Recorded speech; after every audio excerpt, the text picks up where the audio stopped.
بسم اللہ الرحمن الرحیم۔ اسم تصغیر کی بحث ہے۔ اسم تصغیر وہ اسم ہوتا ہے جس میں کسی چیز کی چھوٹائی یا حقارت والا معنی پایا جائے، جیسے قرطاس کاغذ، تو اس کی چھوٹائی یا اس کی حقارت بیان کرنے کے لیے کہیں گے قریطیس، چھوٹا کاغذ یا حقیر کاغذ۔ تو اسم تصغیر وہ اسم ہوتا ہے جس میں کسی چیز کی چھوٹائی یا حقارت والا معنی پایا جائے، جیسے قرطاس ہو گیا یا جعفر ہو گیا، اس کی تصغیر قریطیس یا جعفیر آتی ہے۔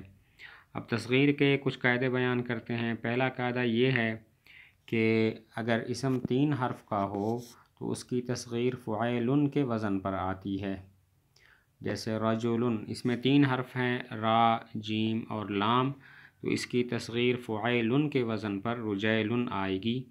عبد 3 حرف ہیں، عین، با، دال، تو اس کی تصغیر فعیل کے وزن پر عبید آئے گی، چھوٹا سا غلام۔ دوسرا قاعدہ یہ ہے کہ اگر اسم میں 4 حرف ہوں تو اس کی تصغیر فعیل کے وزن پر آتی ہے، جیسے جعفر، اس میں 4 حرف ہیں، جیم، عین، فا، را، تو اس کی تصغیر جعیفر آئے گی۔ تیسرا قاعدہ یہ ہے کہ اگر اسم کے 5 حرف ہوں تو اس کی تصغیر فعیل کے وزن پر آتی ہے، لیکن شرط یہ ہے کہ اس کا چوتھا حرف مد و لین ہو۔ اگر چوتھا حرف مد و لین نہ ہو تو اس کا 5واں حرف حذف کر کے تصغیر فعیل کے وزن پر کرتے ہیں۔ تیسرا قاعدہ یہ ہے کہ اگر اسم کے 5 حرف ہوں تو دیکھیں گے اس کا چوتھا حرف مد و لین ہے یا نہیں ہے۔ اگر اس کا چوتھا حرف مد و لین ہو تو اس کی تصغیر فعیل کے وزن پر آتی ہے، اور اگر چوتھا حرف مد و لین نہ ہو تو اس کے 5ویں حرف کو حذف کر کے اس کی تصغیر فعیل کے وزن پر آتی ہے۔ اس کا چوتھا حرف مد و لین ہو یعنی ساکن ہو اور ماقبل کی حرکت اس کے موافق ہو، جیسے قرطاسن ہے۔ اب اس میں 5 حرف ہیں اور چوتھا حرف الف ہے اور وہ اس کے ماقبل کی حرکت اس کے موافق ہے، یعنی طا پر زبر ہے، تو اس کی تصغیر قریطیسن آئے گی۔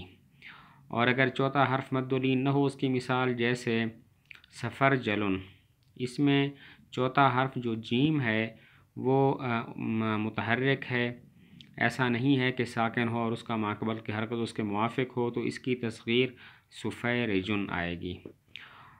ان 3 قواعد کے بعد اب ایک فائدہ بیان کرتے ہیں، 2 فائدے بیان کرتے ہیں۔ پہلا فائدہ یہ ہے کہ مؤنث سماعی کی تا تصغیر میں ظاہر ہو جاتی ہے، یعنی اگر کوئی لفظ مؤنث ہو اور وہ مؤنث سماعی ہو، اس کا کوئی قاعدہ نہ ہو، تو اس کی تصغیر بناتے وقت اس کی تا ظاہر ہو جائے گی، جیسے ارزن اصل میں ارزتن ہے، تو اس کی تا جو حذف ہو گئی تھی اب تصغیر بناتے وقت واپس آ جائے گی اور کہیں گے اریزتن۔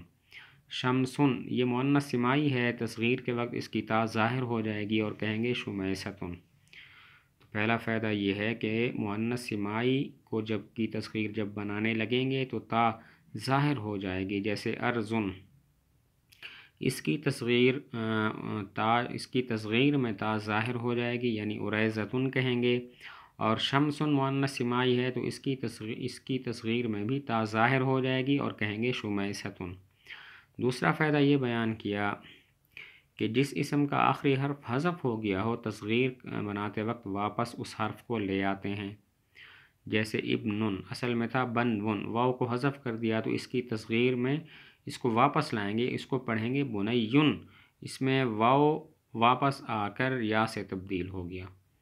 دوسرا فائدہ یہ ہے کہ جس اسم کا آخری حرف حذف ہو گیا ہو، تصغیر بناتے وقت وہی آخری حرف واپس آ جاتا ہے۔